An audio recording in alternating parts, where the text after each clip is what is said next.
300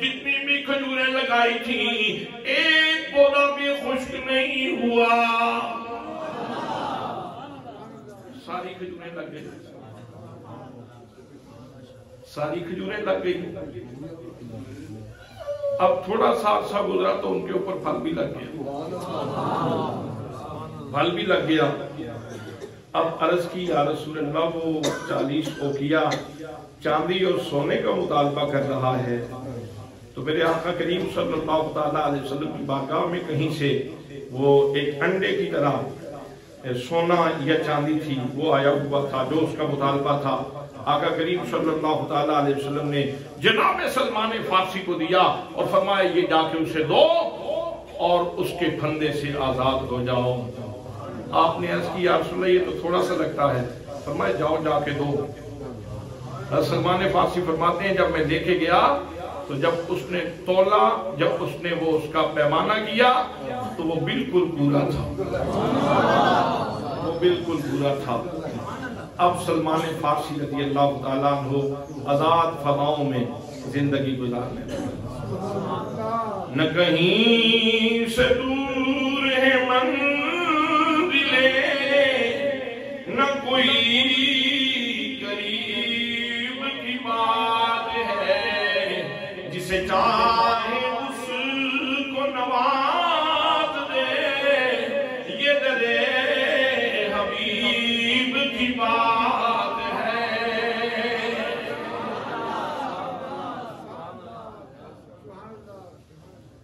حضرات یہی وہ خوش قسمت صحابی ہیں کہ جب کسی نے پوچھا کہ تمہارا اپنا نسب تو ذرا بتاؤ، آج بڑا تکبر کرتے ہیں لوگ، میں گجر ہوں، میں چیمہ ہوں، میں چٹھا ہوں، میں ٹوانا ہوں، میں ملک ہوں، میں فلاں ہوں، میں فلاں ہوں۔ آئیے سنیے غلام رسول کا تعارف، نبی کے غلام کا تعارف سنیے۔ حسب و نسب پوچھا تو انہوں نے کہا حسب و نسب کیا بتاؤں، سلمان بن اسلام بن اسلام بن اسلام۔ میرا تو باپ بھی اسلام ہے، میرا تو دادا بھی اسلام ہے، میرا تو پردادا بھی اسلام ہے، میرا تو سب کچھ اسلام ہے۔ تو حضرات اتنی ٹھوکریں کھانے کے بعد جب حضور صلی اللہ علیہ وسلم کی بارگاہ میں پہنچے تو معراج ہو گئی، اس کی محبت کی معراج ہو گئی۔ اور پھر اس بارگاہ میں جب پہنچے تو جی اتنا بھرا کہ پھر کبھی مال و دولت کے بارے میں، کوئی اثاثہ اکٹھا کرنے کے بارے میں، یا کوئی جائیداد بنانے کے بارے میں، یا کوئی محلات بنانے کے بارے میں کبھی نہیں سوچا، کبھی نہیں سوچا۔ اور یہ انہی لوگوں میں سے ہیں جب حضور صلی اللہ علیہ وسلم کی خدمت میں موجود تھے تو ایک بندہ آیا نا، اس نے کہا جی 1200 بندے سمیت کلمہ پڑھوں گا تو ان غریبوں کو اپنے پاس سے اٹھا دیں۔ سلمان فارسی تھے، بلال حبشی تھے، سہیب رومی تھے، ابو ذر غفاری تھے، یہ پاس بیٹھے ہوئے تھے۔ جب اس نے کہا نا ان کو اپنے پاس سے اٹھا دیں، آپ سوچیں وہ کہاں سے بیڑیاں پاؤں میں پہنے ہوئے سلمان کہاں سے چلے تھے، ٹھوکریں کھاتے ہوئے ایک راہب کے پاس، دوسرے پادری کے پاس، تیسرے پادری کے پاس، چوتھے پادری کے پاس، پھر وہاں سے شام میں، پھر وہاں سے جو ہے وہ موصل میں، پھر وہاں سے نصیبین میں، پھر وہاں سے اموریہ میں، پھر وہاں سے حجاز میں، اور حجاز سے پھر مدینہ طیبہ میں۔ جس بندے نے اتنی ٹھوکریں کھائی ہیں اور مصطفیٰ تک پہنچا ہے، اس کو کہا جائے کہ تم یہاں سے اٹھ جاؤ تو آسان ہے؟ وہ نہ کہنے لگا کہ ان کو اٹھائیں اپنے پاس سے اور میں آپ کے پاس بیٹھوں اور کلمہ پڑھوں، تو اللہ نے فرمایا وَلَا تَعْدُوا إِنَّا كَانْهُ، اللہ نے پیغام بھیج دیا محبوب یہ کلمہ پڑھتا ہے تو ٹھیک ہے، نہیں پڑھتا تو 1200 بندے سمیت جائے اپنے گھر میں، یہ جو غریب تمہارے پاس بیٹھے ہیں نا ان سے نگاہ نہ پھیرنا، یہ تجھے دیکھ دیکھ کے جیتے ہیں، ان کی زندگی تم ہو، ان کا اثاثہ تم ہو، ان کا سامان تم ہو۔ حضرات محترم، یہ اللہ کریم کے عطا کرنے کے انداز ہیں۔ الحمدللہ رب العالمین، وہ رب ہے اپنے بندوں کو کس کس انداز سے نوازتا ہے۔ دعا ہے کہ اللہ کریم ہمیں بھی یہ سوغات محبت نصیب فرمائے اور اس سوغات محبت میں موت نصیب فرمائے۔ وما علیہ الا البلاغ المبین، جن دوست